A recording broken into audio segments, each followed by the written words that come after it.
Hey, bienvenue dans ma nouvelle saison, les enquêtes passages de la Baba Yaga. Ça va dépoter, vous allez voir. Mais avant que ça commence, petite annonce pour parler du Patreon. Si vous voulez toujours plus d'histoires, plus de contenu et un épisode par semaine, alors venez me soutenir sur mon Patreon. Le lien est dans la bio et sur les réseaux sociaux. Et ça va vous donner plein d'avantages.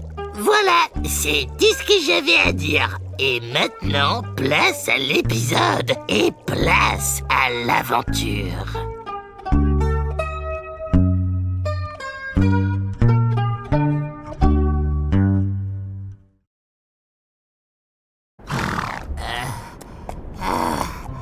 Ah là là, fait soif dans le désert, le matou. Et ouais, rappelez-vous les fouinards. Oui, d'accord, je sais que je l'ai déjà dit 20 fois, mais ça me défoule de le dire. Alors t'arrêtes. Quoi? Économiser ma salive?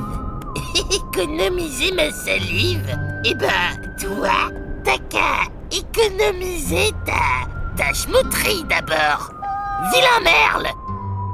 Après mon affrontement avec John Silver, on avait été précipités, sans que je comprenne du tout pourquoi, dans un monde désertique qui ressemblait aux histoires de cow-boys. Et d'ailleurs, on était habillés comme des cow-boys avec le matou, avec chapeau, chaussures pointues et tutti quanti.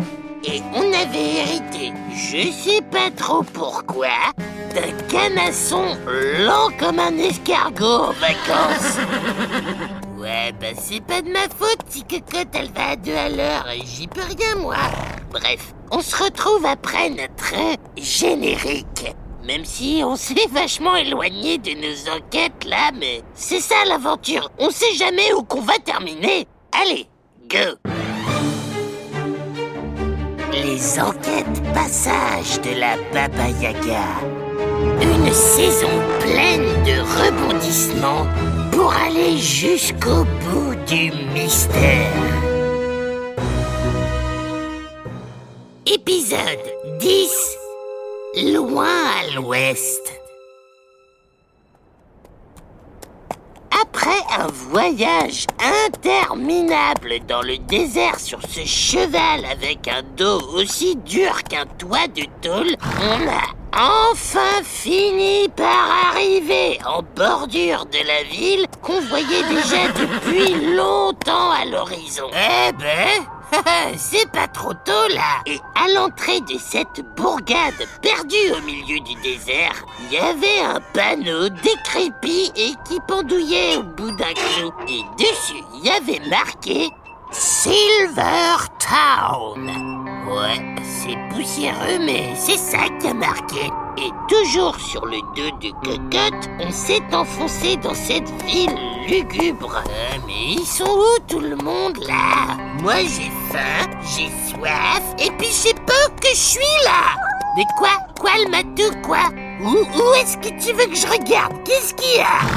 Le matou avait vu juste. Ah là! Ah ouais, d'accord. On passait devant ce qui semblait être le bureau du shérif de la ville. En tout cas, c'est ce qu'il y avait marqué sur le bâtiment. Et sur le mur, il y avait des affiches avec la trogne du matou. Et puis la mienne. Et il y avait marqué Wanted, recherché, mort ou vif.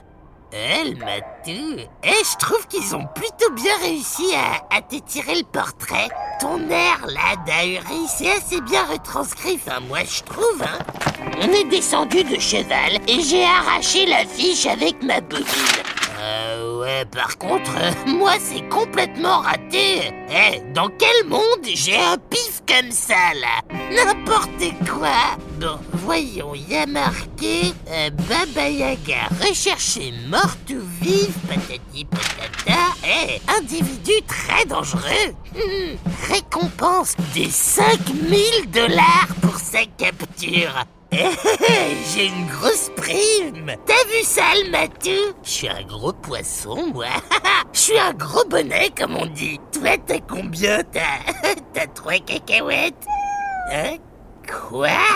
Mais en effet, sous l'horrible tronchasse du matou sur son affiche, il y avait marqué 20 000 $ de récompense. 20 000 $ de récompense? N'importe quoi, non mais ils ont dû se tromper et puis rajouter 3 ou 4 zéros par erreur, c'est pas possible. Fais voir. Le chef de la bande, avec son faire-valoir qui le suit partout, son valet, son serviteur, Baba Yaga. Non mais c'est n'importe quoi. Non mais oh, le chef ici c'est moi. Quoi le matou? Quoi? Tu veux faire le chef maintenant? Tu veux me donner des ordres? Tu veux que je t'appelle boss, c'est ça? Tu veux que je te cire les pompes ou quoi? Non mais dans tes rêves le matou, dans tes rêves. De quoi? Qu'est-ce que tu dis boss? Pardon, le matou? Du bruit qui vient du saloon? Oui d'accord, mais parle plus fort aussi. Tu vois bien que je suis énervé là. Bon, tu sais quoi le matou? On va aller boire un coup au saloon. Ça va nous remettre les idées en place. Surtout à moi parce que j'ai beaucoup crié là. On s'est dirigé vers le bâtiment le plus grand de la ville, le saloon, avec marqué en grand saloon, avec des lettres en bois sur le toit. Décidément, c'est une habitude dans cette ville de mettre le nom de tout partout là. T'imagines si nous on faisait ça chez nous le matou? Coucou, ici c'est les toilettes. Toilettes. Et là c'est le frigo. Frigo, affaire IGO. Ouais, non, ce serait pas mal en fait. Surtout la nuit. Une musique endiablée et un brouhaha s'échappaient du saloon. On a poussé les portes qui ressemblaient aux volets de ma chambre. Mais pile au moment où le matou et moi, on a mis les pieds dans le saloon. Hey, coucou tout le monde. Oh my god! Quoi de neuf? Le piano s'est tu. Le brouhaha s'est stoppé net. Oula. Et tout ce beau monde s'est tourné vers nous. J'ai dit quelque chose qu'il fallait pas? Ils avaient tous l'air comme pétrifiés. Et il y a même la dame qui chantait à côté du piano qui a fait un drôle de petit cri et qui est tombée dans les bras du pianiste. Oula, dame, faut faire attention avec cette chaleur à bien s'hydrater. D'ailleurs, en parlant de ça, on se boirait pas un petit coup le matou? Comme on savait pas trop quoi faire d'autre, on s'est dirigé vers le bar. Et puis j'ai dit, salut patron, on va prendre 2 orangeades bien fraîches si vous avez. Enfin, si vous avez pas, mettez-nous un truc frais quoi. C'était franchement bizarre les fouinards. Le patron a juste rien dit. Il s'est déplacé de bien et il a chuchoté à l'oreille d'un gamin qui est parti en courant. Il est sourd ou quoi? S'il est sourd, il faut juste parler plus fort. C'est pas grave, faut s'adapter. Monsieur, on voudrait 2 trucs frais à boire. S'il vous plaît. Oui, non, tout de suite. Vous voulez quoi déjà? J'ai dit un truc frais, mais ça peut être n'importe quoi, enfin, ce que vous avez quoi. Une orangeade, ça vous va? Oui, parfait ça. Le matou, ça te va? Oui, des orangeades alors. Tout de suite. Avec des pailles, s'il vous plaît. Tout de suite. Dis donc le matou. Et tu trouves pas qu'il a l'air un peu stressé du genou, ce barman? Quand on est timide comme ça, je sais pas, on fait pas barman, quoi. Non, mais tu vois, quoi, il y a plein d'autres métiers où il y a pas besoin de papoter toute la journée. Je sais pas, moi, par exemple, plombier, tu vois. Pas besoin de tailler une bavette avec les tuyaux, quoi. Bon, elle arrive l'orangeade ou quoi? Voilà les orangeades, c'est ça que vous voulez dire? Oui, voilà. Bon, d'accord, allez, on vous doit combien? C'est gratuit. C'est gentil ça. Bon, allez, à la tienne le matou. Tiens, c'est encore meilleur quand c'est gratuit l'orangeade. Tu trouves pas, toi? D'ailleurs, ça tombe bien parce que on n'a pas trop d'argent avec nous là. Mais attends, si tout est gratuit le matou, pourquoi on paierait pas une tournée générale à tout le monde? Ouais, t'as raison, c'est vrai qu'il y a plus grand monde en même temps là. Mais là, la porte du saloon a claqué et une voix beaucoup trop familière a résonné dans toute la salle qui s'était petit à petit vidée de tous ses clients. Te voilà enfin, chacal. Ah, le matou, c'est Long John Silver. C'est Shérif Long John ici. Regarde. Et Long John, qui avait un très grand chapeau d'un blanc immaculé, a bombé le torse. Et il avait effectivement une étoile de shérif sur sa chemise, toute blanche aussi. Waouh, c'est classe quand même ça. J'adore. Elle, Matou, pourquoi qu'on n'est pas shérif, nous? Ta tête est mise à prix, serpent à sonnette. Et moi, le shérif de Silvertown, je vais mettre fin à ton règne de terreur. Je t'attends dehors. On va s'affronter en duel, comme de vrais pistoleros. Attends, mais qu'est-ce que c'est que tout ce schmilblick là, le matou? Comment on va se battre en duel alors qu'on n'a même pas de pistolet? T'en as un, toi? Moi, j'en ai pas, hein? Et là, le matou a pointé sa sale petite patte qui schmoutait vers le mur derrière le bar. Et en effet, il y avait un gros fusil, tout vieux, tout poussiéreux, accroché au mur. On aurait dit qu'il était là depuis toujours. Ah ouais, tiens, ça pourrait faire l'affaire, ce vieux truc-là. J'ai décroché le vieux fusil, la grosse pétoire, là. Oula, oh, c'est lourd, ce truc. Et j'ai vérifié si c'était chargé. Bon, y a 2 cartouches, au cas où je rate le premier coup, quoi. Et puis j'ai pris mon courage à 2 mains. Bon, allez, de toute façon, il faut bien que Long John nous explique ce qu'il a trafiqué, là. Je suis sorti dans la rue principale de Silvertown. La rue était rayonnante de soleil. Et tout au bout, tout de blanc vêtu, Long John Silver. Il faisait tournoyer ses 2 pistolets, ses 2 colts étincelants comme un vrai jongleur. J'adore cet univers. Waouh!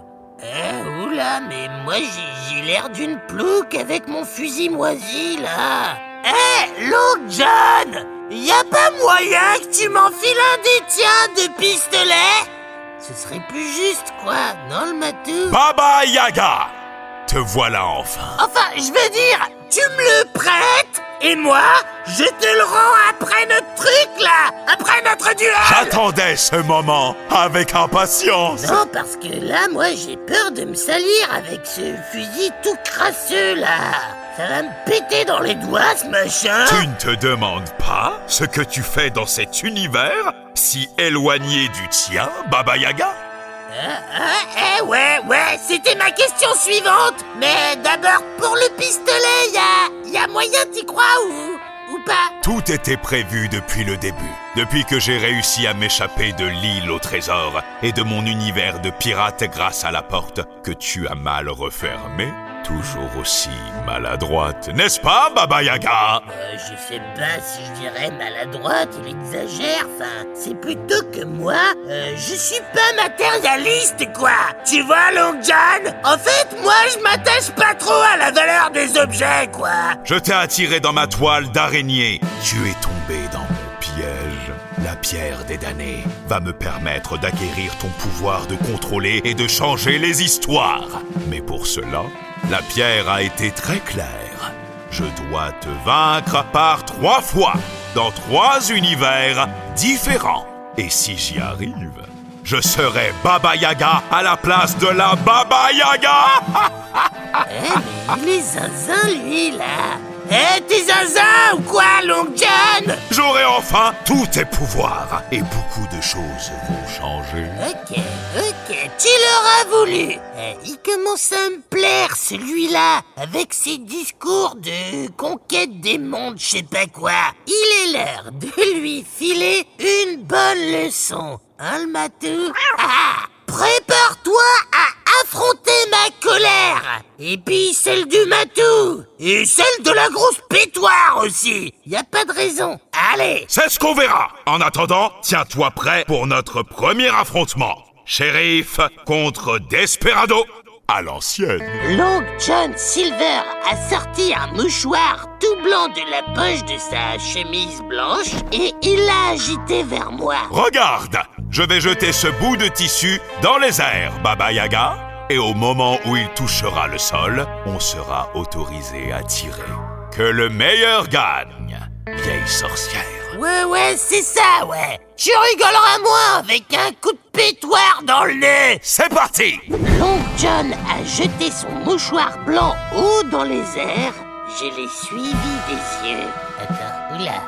Attends, je vois rien, moi. Je vois rien avec le soleil. Le mouchoir est monté très haut dans le ciel. Et puis, il a commencé à descendre doucement, comme une feuille morte en automne. Plus que quelques secondes avant que le mouchoir ne retombe.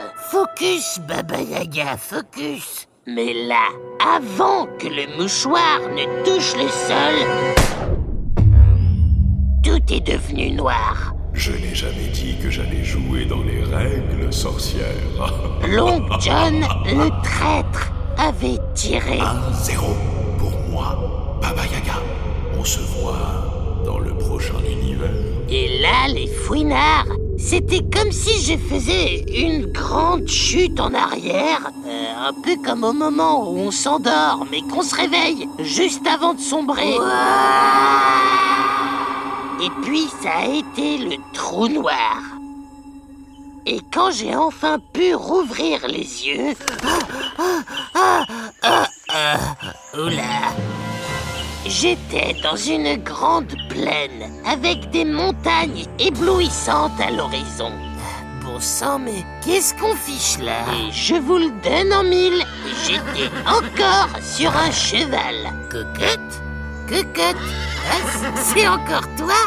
Eh ouais, c'est toi! Sauf que cette fois, j'étais habillé en chevalier, avec une armure méga lourde et une grande lance, et un bouclier avec une tête de matou dessinée dessus. Je comprends pas là, on est remonté dans le temps ou... Mais là, j'ai entendu un rugissement et haut dans le ciel, j'ai vu passer un dragon. Un dragon qui ressemblait d'ailleurs vachement à celui que Long John avait fait apparaître. Ouh là là là là. Bon, attends, je crois que je commence à comprendre. On n'est plus au western, mais dans un monde fantasy, avec des dragons, des fées, des elfes, et peut-être même des gobelins. Eh cool, c'est marrant ça, les gobelins, j'adore. Ils sont tout verts, et ils ont une tête marrante, et parfois ils ont des boucles d'oreilles dans le nez. Bon, le matou, t'es où là? Et là, quand je me suis retourné, j'ai vu la tenue du matou. Le matou, c'est quoi cet accoutrement de pitre?